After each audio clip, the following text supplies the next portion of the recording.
Bonjour tout le monde, alors mon nom est Stéphane Garneau, bienvenue à l'émission Lecture et compagnie.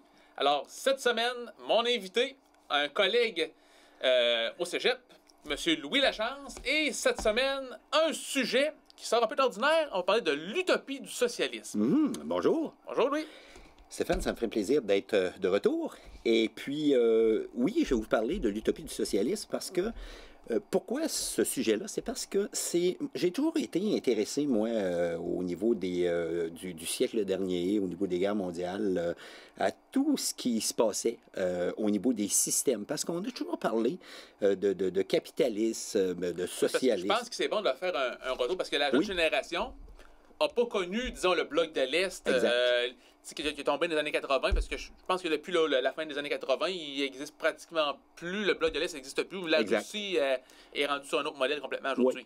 Et oui, pour faire une introduction là-dessus, c'est sûr qu'on vit en système capitaliste ici. On vit, nous, en toute liberté, ce qu'on appelle la démocratie. Notre démocratie veut dire qu'on est libre sur plusieurs niveaux, en suivant les lois qu'on se donne, bien entendu. Et nous, ici, notre système favorise la liberté dans tout ce que ça comporte de légal, la libre concurrence. Nous, le marché, il est libre. Il y a des lois quand même qui l'encadrent maintenant, beaucoup plus qu'avant, justement. Et quand on parle aussi de notre système, tout fonctionne, nous, selon l'offre et la demande. OK? Les prix sont ajustés selon l'offre et la demande d'un produit, selon les besoins qu'on en a aussi. On parle de liberté dans les élections, parce qu'ici, tout le monde peut présenter, peut créer un parti politique selon ses valeurs. On parle aussi de plusieurs partis politiques peuvent se présenter. On a un système électoral qui favorise vraiment, en tout cas, assez la justice. On est multipartiste. Écoute, on laisse aussi, nous, dans notre système, une place prépondérante au système privé. On a un système public pour certains éléments importants. Exemple, pour les soins, OK? Pour l'éducation, malgré qu'il y a un système privé à côté aussi. C'est la même chose dans les garderies, etc., etc. On laisse la compétition s'installer. Mais je pense que quand on parle de socialisme versus le capitalisme, je pense que le capitalisme canadien n'est peut-être pas un bon modèle. Parce que nous, on a quand même beaucoup d'à côté. On a plus un modèle de social-démocratie. Je pense que quand on pense capitalisme, il faut le comparer avec le capitalisme américain qui, eux, l'université, ça prend de l'argent pour payer. Donc, ils ont beaucoup moins de filets sociaux qu'ici. Donc, je pense que le socialisme, tel qu'on va le parler, c'est un modèle qui voulait un peu un pendant au modèle américain qui se voulait le meilleur, mais je pense que, et on va le dire, je pense que le modèle socialiste à l'époque, l'utopie, c'est qu'il y en avait quand même des bonnes choses, il n'y avait pas que du mauvais dans... Justement, parce que, comme tu dis, moi, je voulais introduire un peu le système dans lequel on vit au Canada, mais au niveau américain, c'est un capitalisme qui a été beaucoup plus agressif. Faut s'entendre, là. C'est un capitalisme aussi qui a cherché à étendre ses racines, ce qu'on a appelé aussi un capitalisme assez impérialiste, hein, qui a été un peu destructeur, là, parce que le capitalisme, c'est parler de monnaie. Hein? Tout passe par l'argent, tout passe par les profits, etc. Ce qui entraîne justement du chômage, des inégalités entre riches et pauvres, vraiment spécial. Et c'est un peu ça, ces inégalités-là, qui ont entraîné, suite à des crises, le pourquoi on ne créerait pas un autre système dans lequel on pourrait vivre mieux et on parlait plus maintenant de liberté, mais on parlait un peu, est-ce qu'on pourrait être plus égalitaire entre les gens? Moins de classe sociale, où on voulait, en tout cas, c'est vraiment utopique. L'idéal, c'est quoi? L'idéal, c'est qu'il n'y ait plus de classe sociale, que tout le monde soit plus ou moins égal. Par contre, ça a joué des tours un peu parce que ce système-là, qui était censé être un système parfait où on voulait offrir le plein emploi aux gens, parce que là-bas, c'était le plein emploi, des super programmes sociaux gratuits, comme la santé, l'éducation, les garderies, les subventions, tu sais, même on subventionnait même comme le pain, etc., etc. Je pense juste pour placer les gens, parce que je pense qu'on ne l'a pas encore mentionné, c'est que les volumes que tu nous vas nous présenter concernent tous la RDA. Et juste pour remettre en contexte, dans le fond, c'est qu'après la Deuxième Guerre mondiale, l'Allemagne, qui a perdu la guerre, va être divisée en deux pays, je peux dire, différents, qui est la République fédérale allemande qui va être gérée, qui va être plus liée au pays capitaliste, donc qui va être divisée entre la France, la Grande-Bretagne et les États-Unis. Et la partie de l'Est qui va devenir la RDA, la République démocratique allemande, qui, elle, va relever de Moscou. Et nous, c'est la portion qu'on va s'intéresser aujourd'hui avec tes volumes. J'y arrivais justement. Tu me devances un petit peu, puis c'est super correct, Stéphane, parce qu'on place les choses correctement. C'est que, oui, il y a plusieurs pays qui, après la Deuxième Guerre mondiale, sous je dirais, sous la coupe de l'URSS, qui est, disons, la Russie et quelques républiques autour, ont adopté ce système-là un peu par la force. On va s'entendre que la Russie, ils sont arrivés avec leur socialisme, et on a eu quoi? La Bulgarie, la Roumanie, la Hongrie, tous les pays de l'Est de l'Europe, la Pologne, Tchécoslovaquie à l'époque, tu sais, la République tchèque, la Slovaquie. Ce qu'on appelle le bloc de l'Est. Oui. Et pourquoi je suis tombé justement sur l'Allemagne de l'Est? Parce que l'Allemagne a été divisée en deux.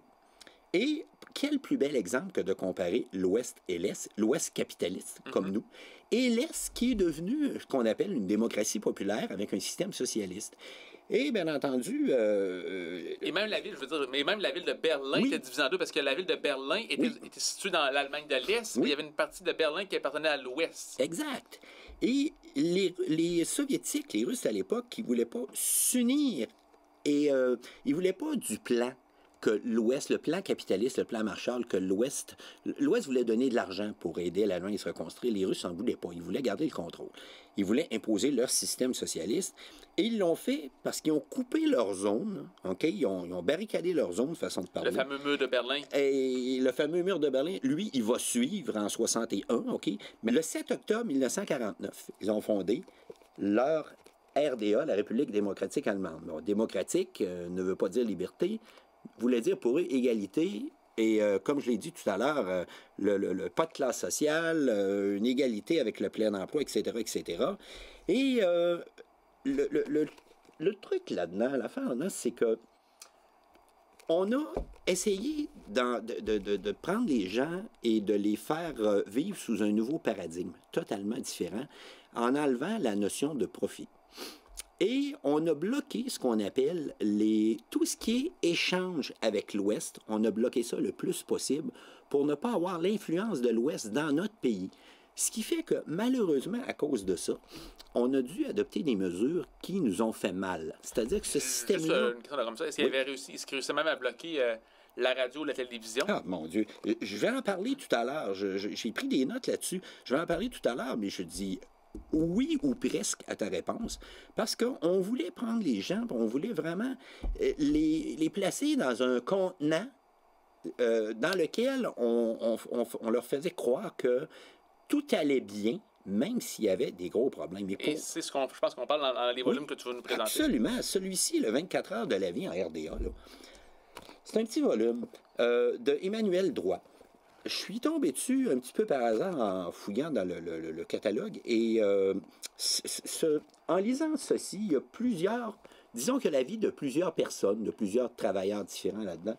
Et on s'aperçoit là-dedans que d'abord, si on voulait garder les gens dans le contenant de la RDA, parce que les gens cherchaient à fuir à l'Ouest, et ils cherchaient à fuir pour avoir des salaires meilleurs, des conditions de vie meilleures, parce que les gens étaient quand même pas si fous que ça, bien, au niveau politique, ça fait qu'on a eu un État dictatorial. C'est un seul parti qui était autorisé et une seule ligne de pensée, une seule ligne de parti. Et cet État-là est devenu un État policier.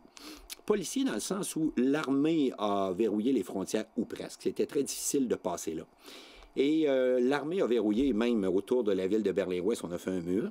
Et la police, qui était au départ une police civile comme nous, est devenue de plus en plus une police politique. Et cette police-là, on l'appelait la Stasi, et on recrutait parmi la population, on recrutait énormément de personnes que l'on payait. Des délateurs. Des délateurs. On en recrutait, c'était incroyable. OK? On disait que dans certaines villes, il y avait une personne sur 10 qui faisait de la délation pour la Stasi. C'est incroyable. Et même cette police-là se méfiait d'elle-même, parce qu'il y avait une super Stasi, façon de parler, qui s'occupait d'enquêter sur ses propres agents.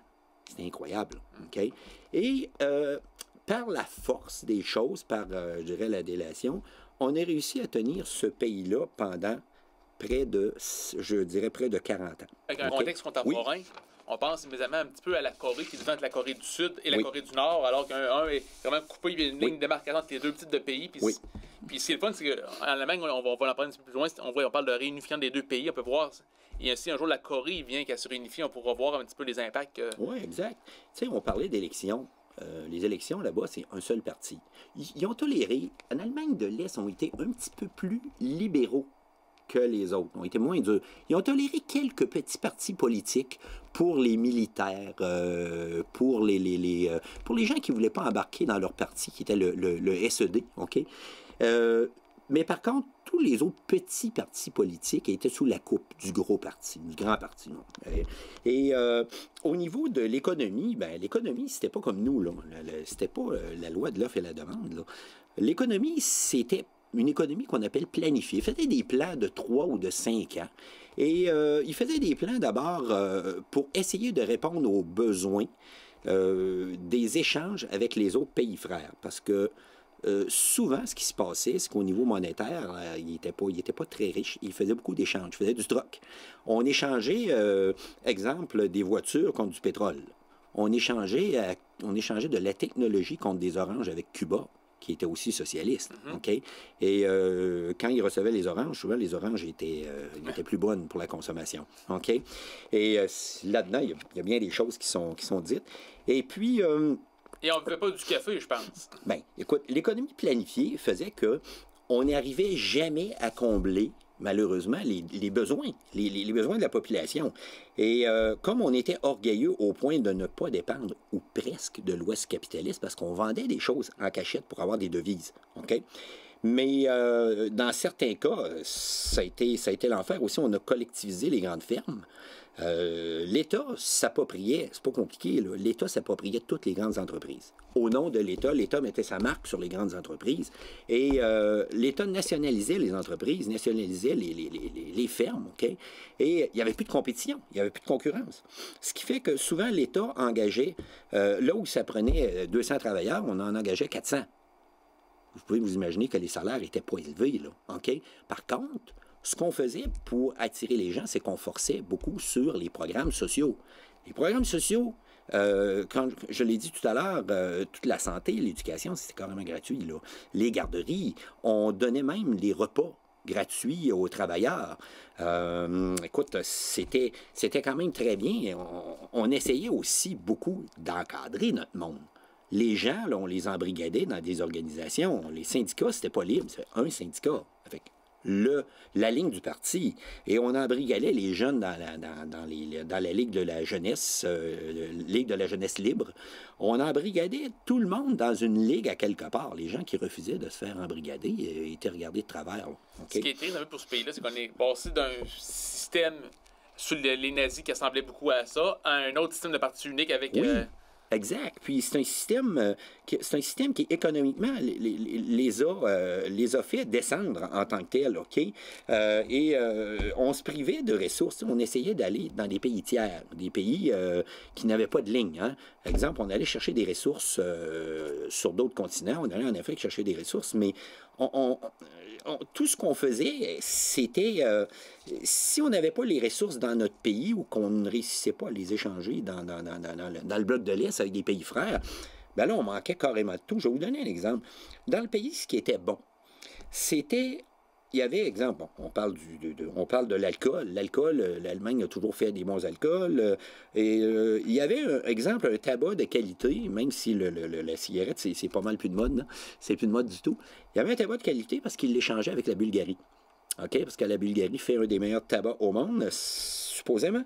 Et par contre, au niveau du café, c'est incroyable. Le café, il en manquait.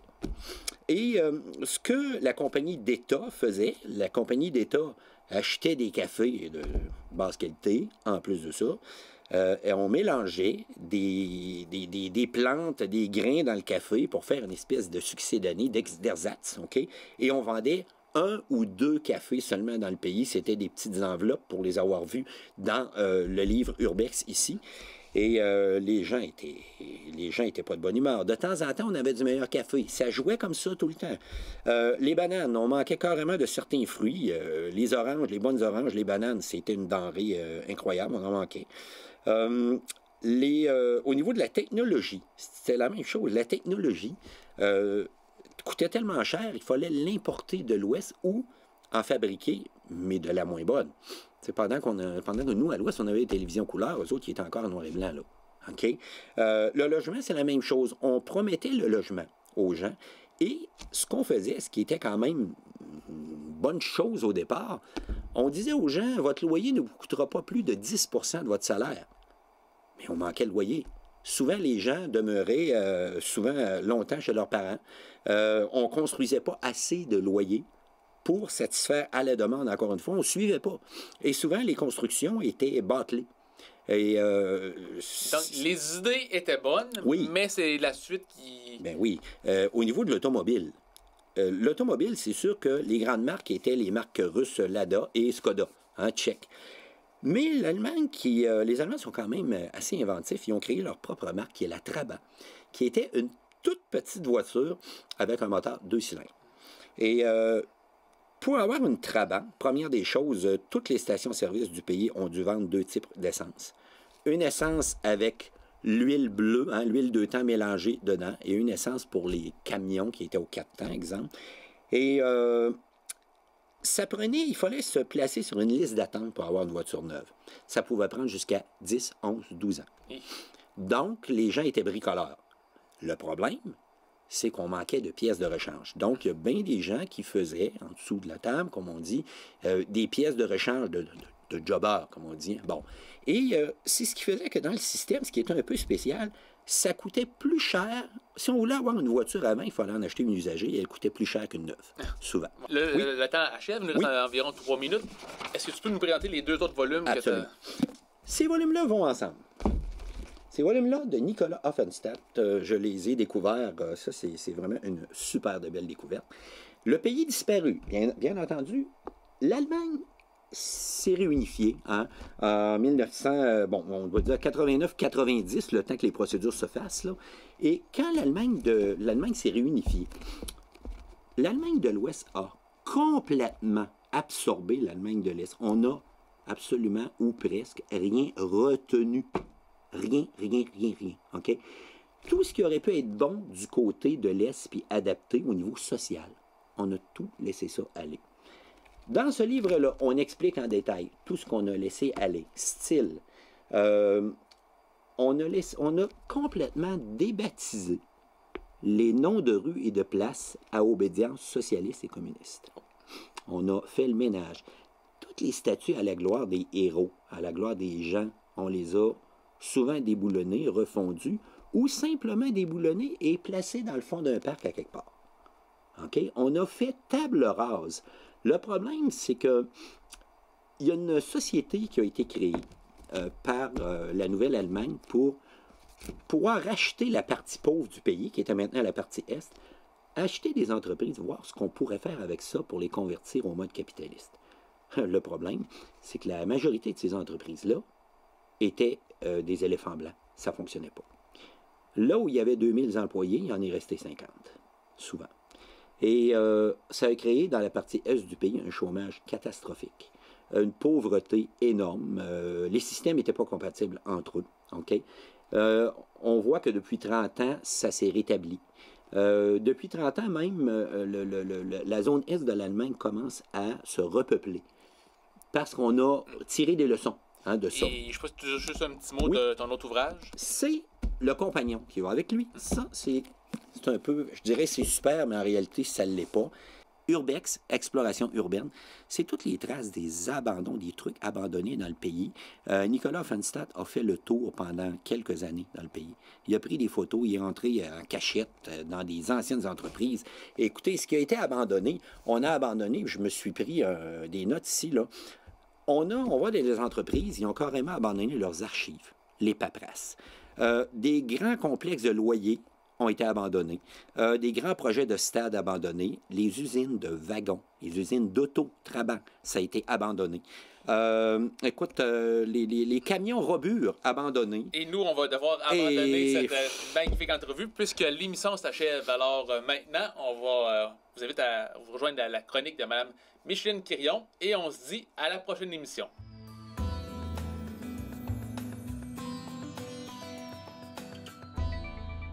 Bonjour. Aujourd'hui, je veux vous parler du livre d'Édith Blais qui est sorti dernièrement. Ce livre-là, vous vous rappelez probablement de cette personne-là. C'est une personne qui a été enlevée en Afrique et qui a été 450 jours retenue prisonnière. Pour les prises d'otages en Afrique, c'est assez fréquent. On a entendu parler souvent de jeunes filles qui avaient été enlevées d'école, qui avaient été retenues prisonnières.